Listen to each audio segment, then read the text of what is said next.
Mga ka-idol, kukuha tayo ng tubo mga ka-idol at saka kakainin mga ka-idol. Ito yung kukunin natin na tubo mga ka-idol para kakainin natin mga ka-idol. Ka-idol, kain tayo ng tubo mga ka-idol. Alam mo ba mga ka-idol na masarap kainin ang bagong kuha na tubo galing sa farm?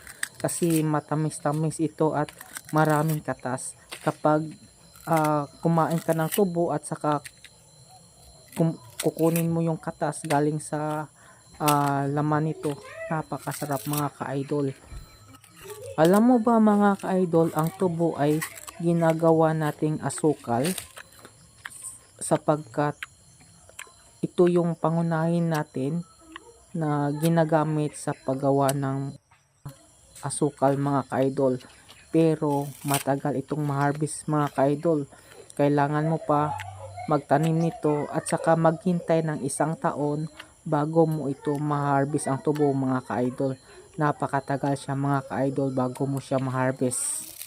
Dito sa North Cotabato mga ka-idol, ang tubo ay isang pangunahing produkto ng mga magsasaka mga ka-idol, maliban sa goma, kopra, mais, palay at saka iba pa. Itong tubo mga ka-idol dito sa North Cotabato ay karamihan po tinatanim ng mga magsasaka dito mga ka-idol.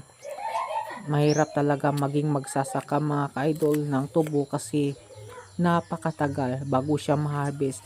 Mag-aantay ka pa ng 1 taon bago ito ma-harvest mga ka-idol.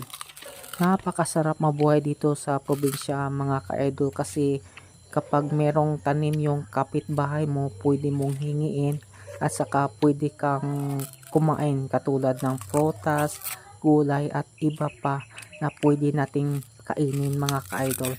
At saka sobrang peaceful dito mga ka-idol sa probinsya kasi hindi katulad sa syudad, napakaingay mga ka-idol at saka puno ng pollution. Dito sa probinsya presko yung hangin, nakaka-relax siya mga ka-idol kapag dito ka magtambay at saka gustong mo matanggal yung stress mo, lalo na meron kang problema mga ka-idol.